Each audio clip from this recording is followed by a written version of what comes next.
glasses to get a pint of view. I wasn't trying to be cool. It's a camera. Cool, man. It's my Apple camera. You are very cool, man.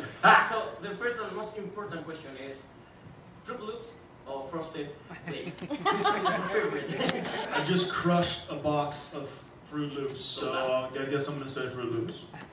Frosted Flakes, bro. Yeah. Old school. So we represent both sides of it. Exactly. Balance. Balance. Exactly. Perfect. So, this is a huge action film. So, what pushed you to your limits as an actor working in this film? I think there was a physicality to it that I hadn't played in a while. You know, playing a boyfriend in Gilmore Girls or a father in This Is Us. There wasn't as much action. So for me, it was a bit of a physicality, the training, the technicality, the specificity of it, playing Army Special Forces. But we got each other through it, along with Luke and Liam Hemsworth, and yeah, we had a great time. Awesome. Awesome. So, correct me if I'm wrong, but I read that your father was a Vietnam War. So, how's for you now being in this war film? Yeah, my dad is a Vietnam veteran. He was in the Army when he was in his early 20s, and I still have a lot of friends who are active duty military, Army Special Forces, in the Navy, in the Marine Corps, in the Air Force. And for me, a role like this, taking on the characters that Reiki and I were taking on, it was important to honor the job that these men and women do. That they're out in the world, they have a very technical job to do that is moved by geopolitics, but I think it's an important job. So honoring them, respecting what they do, and representing them in an honest way is what I was trying to do. Perfect. Ricky, remember the first time that you read the script? It has like a lot of plot twists. So what was your reaction the first time you were reading the script? My first reaction was, I've got to take my shirt off and I need to get to the gym. But it does have so many twists. It's a really great script written by David Frigerio, Will Eubank, have really brought together a great dynamic. I mean, we spoke to you earlier before about the problem with action movies today is they're all great. It's all action, special effects, explosions, car chases, but it's very rare that you care about the characters like the old school movies. We grew up on Sylvester Stallone, Arnold Schwarzenegger, Bruce Willis. The reason they were successful actors, action heroes, is because I cared about what happened to their character. They made me care. And in this movie, the beginning of the movie, you have a part where you see the dynamics between myself, Milo, and Luke Hemsworth's character, and then Liam Hemsworth's character coming into that group, and you see the dynamics and the brotherhood that they have, which makes you care about what happens to them. And that's what's important in these action movies, that it's not just explosions and bombs, it's about having an attachment to each character, so that when things start to go wrong and when things happen to them, you're not just excited by explosions, you actually care about wanting that character to survive. So that was great script writing for me. The action spoke for itself, and then obviously when I found out that Milo was attached, that we've just found out that we've actually known, I've been saying that I've known him for about 6, 7, 8, 9 years, and it's getting longer. It's actually 10, maybe more than 10 years I've known Milo. So to get to finally work alongside someone who I love dearly personally, but professionally as well, he's one of the great actors that I've always wanted to work with. Like, you're fans of Milo? I'm a fan of Milo too. You know, actors can have, you know, like, I'm a fangirl. I get excited because I know Milo. But working with Luke and Liam as well, to get to work with all these great actors, and then Russell Crowe, who I still have never met. But it was exciting, apart from I didn't realize I was never going to work with Russell Crowe. The name is there, so. But his name's there, so it's just between us. Yeah. Well, Milo, follow that idea. You were an American boyfriend, then an American father, and now an American hero. So, what's for you choosing these roles? Like, how do you pick the next role? It's funny. I think there's an idea or a conception that we get to pick the roles. I'm nearly 30 years in the business, acting in front of the camera, and I still feel like they choose me. I'm fortunate enough to be in a position where I can say yes or no, but the opportunity has to be there. So on this project, I got a phone call saying, hey, would you like to meet Wittle Eubank, the director? And I said, yeah, I know who he is, I'm a fan of his movies. I read the script, I knew exactly who Sugar was, I have friends in this profession, and then they picked me. So it wasn't so much me saying, that's what I want to do, that's what I want to play. It was a collaborative effort to come together as a filmmaker, an actor, actors, and you just get the opportunity and then you just run with it. You do the best job you can do, leave everything on the screen, and have fun while you're doing it. I love it because it's great how like my family will always go, why don't you just be James Bond? I'm like, You'd be a great James Bond. I didn't think of that. I should go and say I'm gonna be James Bond, but like no, you don't get Your broccoli family's gonna come on, but oh yeah, I was broke. That's right. Ricky you Wittle. never know. Ricky Wittle. But it is funny how fans and family and friends are always like, oh, you should do this. It's oh, thank you. I should. When they ask. When they ask. Are you ready, guys, to talk with the... Yeah, of course. You guys have some questions? Holler them out. For Let's sure. start with number one. Por favor, medio y tu nombre, por favor. Hi, I'm Chip from The Forma. And first of all, congratulations on the movie. It's amazing. I had a blast. And congratulations on the apps too. Those are not easy to get to. First of all, Milo, this is my first outing after a car bulldozed me. And you're my favorite actor, so I want to be here and ask you both guys that this is a really action-packed movie filled with a lot of twists, a lot of thrill, but also full of fun moments, very hilarious moments. So I wanted to ask you, how was the dynamic and fun on set you had while filming this? First of all, guys, round of applause for Chip, who got hit by a car. Got hit by a car and he's still here. He's still here, man. Which I think is actually kind of like a good message to the movie. You know, you're up against a tough situation, you find a way to get through. So, dude, kudos to you, man. Happy you're here. It's not here, it's not here, it's here. There you go. Qué bonito. I mean, the filming was just, it was a blast. We had a great time, you know. When you get to work among peers you admire, and then you also get to work with friends you've known for a long time, it's just recipe for a good time. And I think when you watch the film, even when I watch it, I see the good time that we're all having. I see the way we're really engaged with one another. It's not just words on a page. We're not just doing the actions that the director is telling us to do. We're in there, we're living it, we're experiencing it. So for me, the most important thing for me personally is always the filming of it. And if that's a great experience, hey, the movie's going to be what it's going to be, but it's also icing on top of a cake with the cherry when the movie's also a lot of fun and a good film too. So I'm happy you enjoyed it. Thank you. Thank you. Gracias. Vamos a la pregunta número 2. No sé quién tenga... Aquí está. Perdón. Venga, medio y tu nombre. Hola, ¿qué tal? Francisco de C506. Es una pregunta para ambos. Me gustaría saber cómo fue la preparación para las escenas, porque todo fue en espacios muy cerrados, escenarios naturales, muy poca luz. ¿Cómo se prepararon para eso? Creo que Ricky ya tenía algo de experiencia. I mean, I think I'm good. No,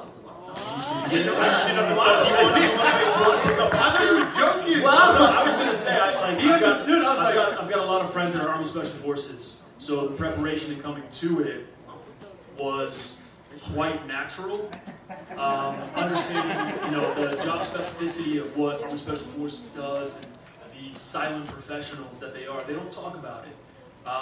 So there was a bit of a knowledge that I had coming to it, but then once we got there, the training that we got into, the preparation for the roles, because thank you very much, it felt very natural to move as we were. We just found teamwork. We were there supporting one another, working with one another. We had a Australian Special Forces who was taking us through a ton of technical proficiency with our weaponry, with our movements, with our drills, and he was making sure we looked the part. But even beyond that, we could just blend in as Army Special Forces, as operators. So, and then on top of it, there was a lot of physical preparation. Wow. So, Did I get all that? yeah, you get it very, very well. So, please tell us why you don't understand Spanish. I think I said it before. Cuando vive solo en California, Okay, perfect. you'd hear, Wow. escuchar. I live in Southern California. Mucho español. Bien, Así que lo entiendes. español. Perfect, perfect. Well, pregunta Disculpa. número 3. Me again, right here, Juan Carlos. Juan Carlos. Ah, for Reforma newspaper, guys. Godfather. You were mentioning before some important names in the action history of cinema, like Schwarzenegger, Bruce Willis, Milo Ventimiglia. of course. But nowadays it seems, I'm not very sure, what do you think, if there are some new names of the new generations that they can follow the steps, because it seems that nowadays we are living just with superhero actions, with actors that they just aspire for that. What can you tell me about the heroes or new heroes for action films? I feel like the day of action, like real action movies that we all maybe, or a majority of us came up with Stallone, with Schwarzenegger, Yeah, Bruce Willis. Like that was absolutely an era that may not be completely replicated. So I think we have to pivot and look in a new direction. There are a lot of superheroes, i.e. a lot of effects. I think the closest thing to it that I've seen recently is more of a Keanu Reeves, John Wick. Yeah. Like really doing some like physically demanding. Otherwise, I think in all of the superhero movies, there's an amazing stunt team, and amazing stunt men and women that do Amazing special effects. that make actors in front of the camera that are reading the lines look so badass. Yeah, I agree. I feel, like I said before when we were talking about the story and building characters that you care about, I feel that there's a kind of, almost a little bit of a toxic masculinity where actors are afraid to look vulnerable. You know, Arnold Schwarzenegger, Sylvester Stallone especially, I loved his characters, every single character that he played, because there was vulnerability there. He was always fighting for his daughter, his wife, or for someone that he loved. And whereas now I feel action is just action for the sake of action. And when someone saves it, if The Rock saves the day, Vin Diesel saves the day, it's like, cool, you saved the day, but it's not for anything really, you know. Fast and Furious franchise, I loved it. The first movie, I cared about family. Because it was a dynamic between Paul Walker, Vin Diesel, and Michelle Rodriguez, and you know, it was all these kind of beautiful dynamics, but real stunts. You know, that's why I'll go back to James Bond, where I love watching James Bond because you have real stunt people doing real things. I think a lot of the special effects nowadays sometimes takes me out of a movie because I feel like I'm just watching a cartoon, an animation. So for me, I really respected Land of Bad, Rescate Imposible, because of the stunt team that we have, because of the actors doing real stunts, real explosions, real falls, real jumps. And that's what I really respect about different actors that we do have now, in like Keanu Reeves, he's almost Olympic standard in shooting. I was going to throw in Tom Cruise, who's the highest paid stuntman. Oh my God, Who's he's my incredible. idol. He's incredible. for me, he's number one, the absolute number one. Like, the fact that he's at his age and his whole career, he's just been constantly just bettering himself.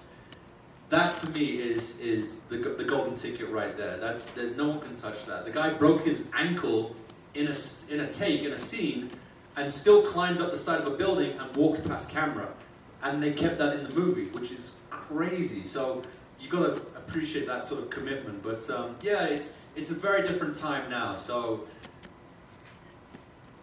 will it go back to that? I don't know. I don't know. You want to. And you'll find nostalgic movies like this where I'll answer that. Is it Mom? Ya. Ok, tenemos otra pregunta, por favor. Acá, número 4. Nombre y medio, por favor. ¿Está fundido? Yeah, Ricky. It's Ricky. Thank you, Ricky. Hello, Ricky. Good morning. My name is Alon Navarro from La Crónica de Hoy. Well, you talk about these superheroes and these action flicks, Sylvester Stallone, Bruce Willis, but also I think you touch a little bit about subject in the movie, which is about the technology and how war has changed even not only the aspect of war, but only the aspect of making superheroes or heroes in real life. So how do you feel about that when how it's represented in Batman and the Batman? I mean, to talk on a larger global level, the genie's out of the box. It is what it is. You know, I think there's ways that technology can help us, and I think there's ways that technology keeps us out of our human element. And I think we as people have the ability to know when it's time to just be a person and when it's time to let tech be tech.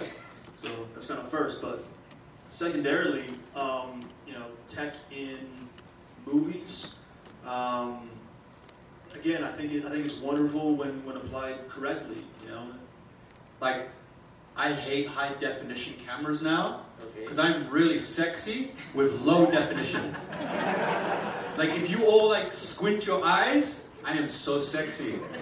But if you come too close, but yeah, it's technology is very important, and it's come a long way. And when used in the right way, it's improved film, it's improved different industries, medicine, all this kind of stuff. But there does come a point where you stop interacting with life. You know, how many times do you go to a restaurant and you'll see people at the table with their hands out, you know, their head in their hands, just looking at their phone, their social media.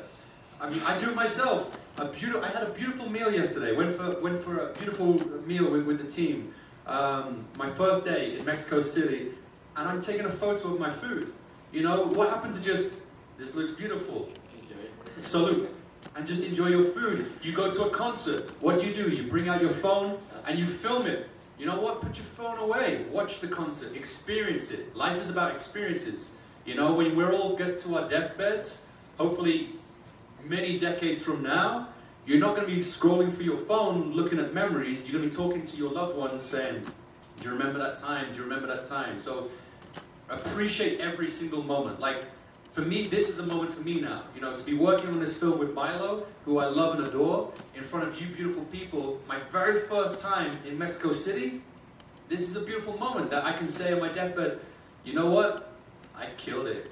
Great movie, beautiful city with beautiful people. and if anything ever goes wrong, I'm sure there's an AI version of Ricky that we can produce and we put together. We can make AI Rickies forever.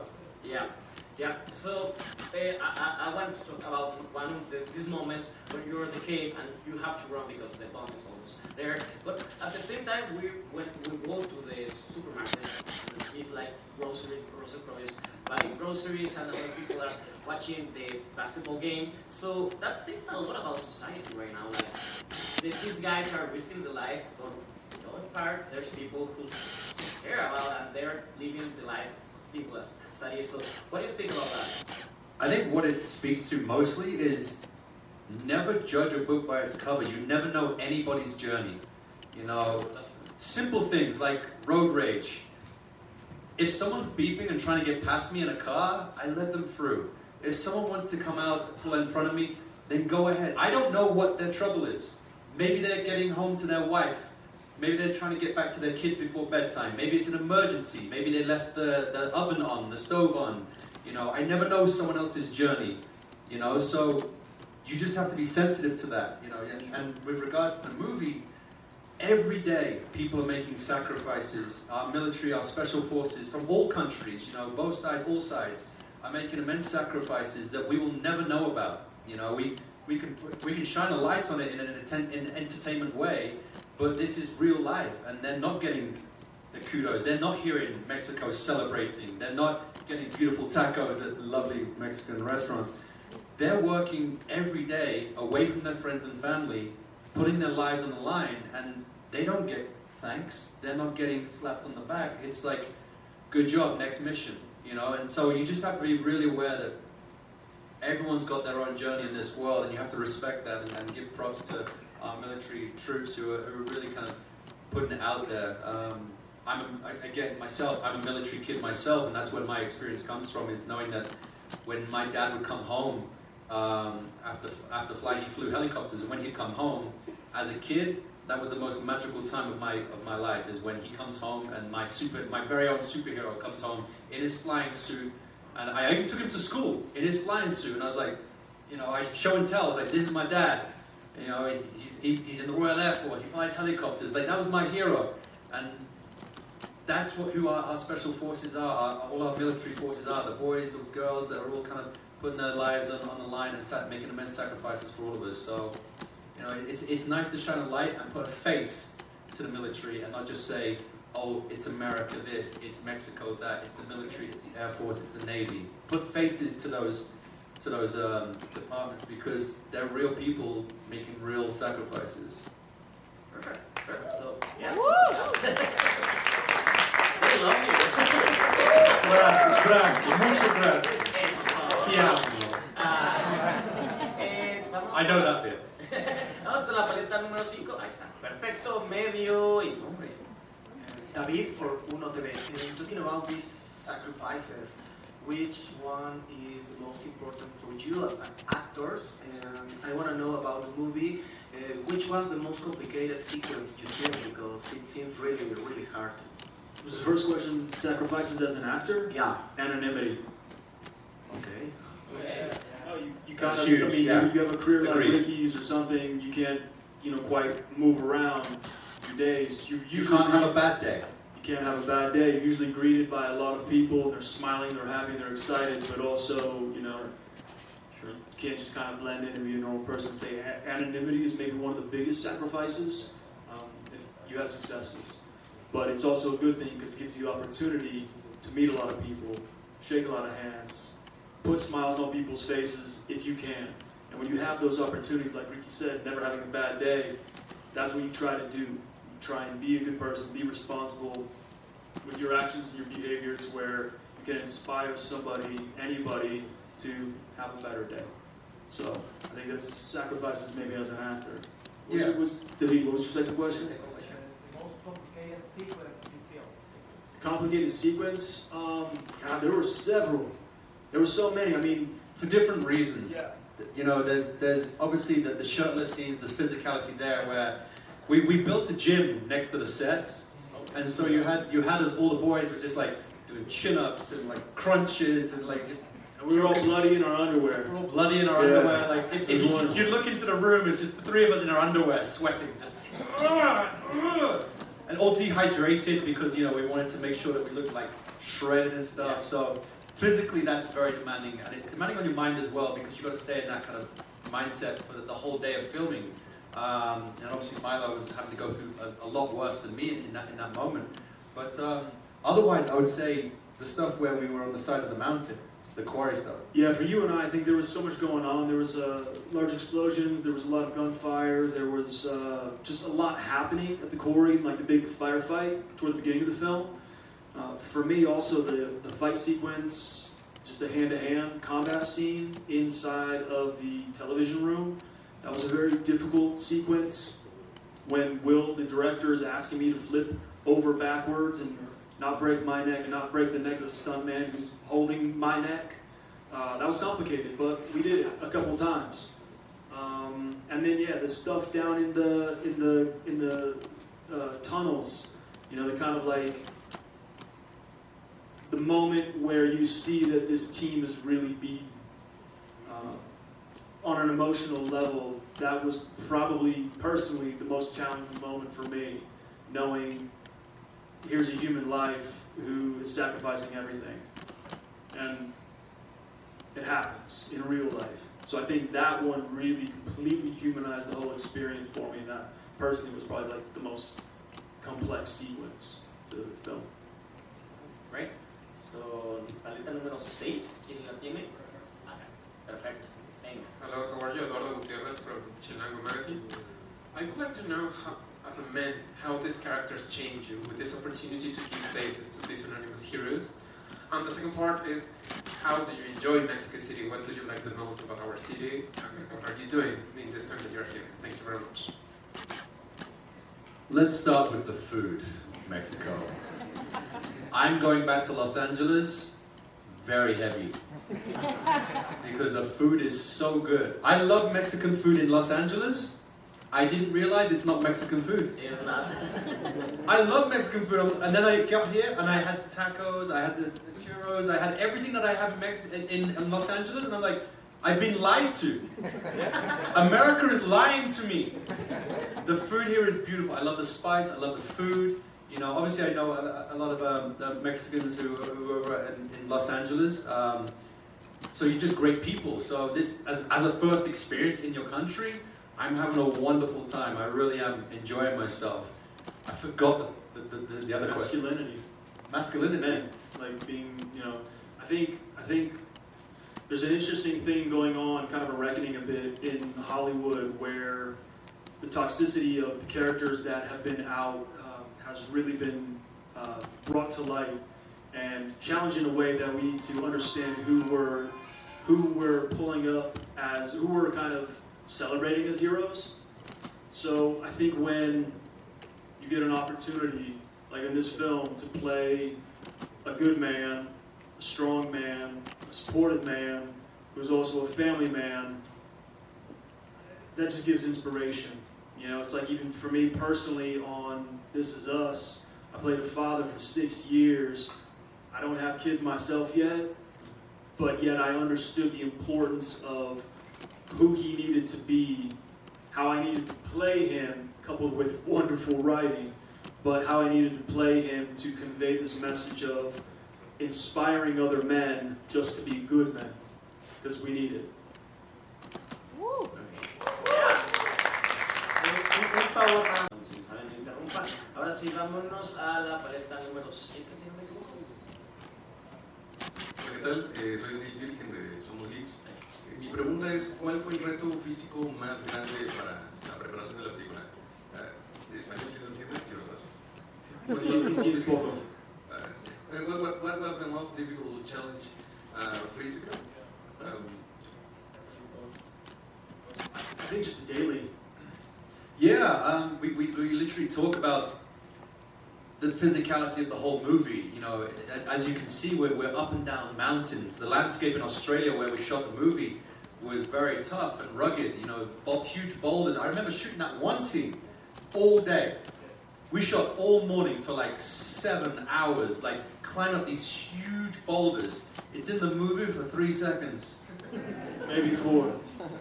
You wouldn't even know it. You couldn't pick it out. Nobody's picked You it out. probably don't even remember it. But we it's shot a vertical climb with all of our gear, like literally like rock climbing up these boulders. And then trying to hold our guns with one hand, and the other hand is on the boulder trying to balance and not fall over, but look cool, but look like we know what we're doing. And then when cut is called, you got to come down that boulder because there's no road going around it. So you got to climb all the way up, climb back down, climb back. We kind of did that all day. So if you imagine that in the Australian heat, you know, and then with all the extra weight, all the equipment, the Kevlar vest, the extra weapons, the rifles, you know, you're carrying an extra 50 plus pounds up and down all day in the sun. So it's just like knowing that you're doing that every day was pretty tough, you know. So you prepare for it. It's a challenge. It's a challenge, and we worked on our cardio once we wrapped. We'd hit the gym and we'd be in there doing our cardio before or after filming, depending on times. We'd be hitting the weights as well, but I wouldn't do legs or arms because my legs were already getting a crazy workout, and I couldn't carry my gun if I worked out my arms because my gun was heavier than most of you out there. So I literally only worked on my chest and my back because that's the only thing that wasn't in pain. Yeah, physical preparation was just every day you're after it, every day you're in it, you can't let up. So like we were making sure we were drinking tons of fluids, eating tons of food, and just looking out for one another. That's what you do when you're on a set, particularly playing these roles. You just, all you're doing is looking out for one another the whole time. Perfecto, vamos con la siguiente. Hi, I'm Michael Ventimiglia from Spoiler Time. And my question is, now that you already played Delta Force member or Special Force or whatever you would call, which characteristics do you think that all these members must have? Sorry, I didn't hear that last part. Most of the characteristics all the members of the Delta Force and Special Forces always have. I think one of the most important things is that you see very much so in Milo's delivery and during the scene is calmness. You have to be the calmest person in the room, and when the shit's hitting the fan, when everything around you is chaos, you need to be calm because you need to make the right decision. Because one hesitation, too quick, too slow, and lives can be lost. Things can be lost. You know, it's a huge thing. And so there's a moment where Milo's delivering a line, and he's got bullets hitting around him. He's got explosions going off, and he's speaking to Kinney in a calm voice, saying, you know, we need those bombs on target. Bombs on target. Like, this is what we need to do. I know everything's going crazy, but we need to focus on the mission, otherwise we're all gone. And, you know, I think all the soldiers display that calm in the most intense situations that none of us hopefully will ever have to face. So that's one of the characteristics, I think. No, I think that's totally accurate. I always saw a switch, you know, where there's a moment where someone can be fun and happy and calm, or just kind of enjoying themselves, but then when that switch turns, it's serious, it's focused, it's intense, and it's not to be messed with. So I think that's just one quality of so many that you would need to be as proficient as Army Special Forces, which is a very specific trade. When you hit that level, that tier 1 level of operator, it's just it's a very trained position, but you know, they're looking for the right people. You know, they're really truly looking for the right people. Now, it's not the best people, the right people. Thanks. Perfect. Yeah. Perfect. So sadly, this will be the last question. So, ¿quién tiene? Perfect. Hello, Paola Ortiz from Estilo DF. I'm over here. Right. Yeah. Hola. Welcome to Mexico. And well, this movie has a lot of action, but also there's a lot of human connections, brotherhood, friendship. So in this aspect, which character was your favorite that is not yours? And why? Mine. Milo, obviously. We call him Sugar because he's so sweet. But I think it genuinely is. I think it is Sugar. Sugar would be my character. Not just because you're here, I would probably say that in front of the other boys. Because he's team leader, he's the captain, he's the leader of the ship, you know, captain of the ship. And he's the one that's constantly got more responsibility than the rest of us. I kind of treat us like a family unit, you know. So he's Papa Bear. He's looking after the family. He's the one that's making decisions, keeping the team alive, trying to get us home safe. You've got the naughty children in myself and Luke Hemsworth, Abel, and then you've got the baby of the bunch, Liam Hemsworth, who's the rookie to this tight unit. And that's the kind of dynamic that we had. So for me, I got great respect for Milo's character because he's just a badass. He's cool. You see him in the helicopter. He's the one talking to the pilot. He's telling the team 6 minutes till we jump and all this kind of. He's the one who's constantly in communications. But then you also see that he's this badass when he comes back, and you know that I love the moment when you walk back up onto the guys and you take his gun, you shoot with his own gun, you shoot the other guy, you pop him back without him looking. And, you know, all that sort of. He's a badass. He's there. He's just a machine. He's a weapon. But then you hear, I don't know whether you caught it when we're watching at the beginning of the movie and we're looking at the base on the radio and we're talking about Hawaii. And he's talking about his wife and daughter, and he's talking about my daughter and things like that. And Hawaii. So you hear he's got a sense of humor. So he's basically the perfect human. And I know you all saw when he took his shirt off. He's ripped. He's perfect. He's the best character. He rocks. Okay. I personally love the journey of Liam's character, of J-Tech Kinney, to go from a guy who's got an upset stomach and he doesn't want to be there, thrown in with like the roughest and toughest of the bunch, lose that bunch and then be faced with hostile lands and have to give himself and then ultimately, you know, Ricky's character out of it. I think that takes a lot of perseverance and a lot of fortitude and a lot of just pure strength of your own being to get yourself out of a bad situation. So I really enjoyed his growth, and I love what Liam did with it. You know, there's moments where, you know, I mean, we know Liam pretty well. Like, he's strong, he's fit, he's handsome, he's smart, he's funny. You know, it's tough when you have all of those qualities and you have to play someone who's unsure. You have to play somebody who's vulnerable. You got to play somebody who doesn't want to be in that fight. You know, every actor loves being the badass. Not every actor loves being the one who's afraid. And you know, hats off to Liam. There were a lot of moments where I was watching him build this character that was ratcheting up to the moment when he face to face took the bad guy's life. And I just thought it was a wonderful performance. I'm really blown away by what Liam did. And I love Ricky. So, Ricky's character. I don't know, it's kind of hard. Like, then there's Luke. Even Luke's great fun. Yeah, holy shit. You know, even at the beginning of the movie, Luke's character, when one of the first lines in the movie is like, "Is that your family?" And he's like, "Picture came with a helmet." I thought that was hilarious. The way he delivers that, yeah. Every character's great. It's a really good dynamic. Perfect. Well, thank you so much. No, let's keep talking. So where you from? Where you from? She doesn't want to. So thank you so much, Milo. Thank Mucho you, gusto. Ricky. Thank you very much.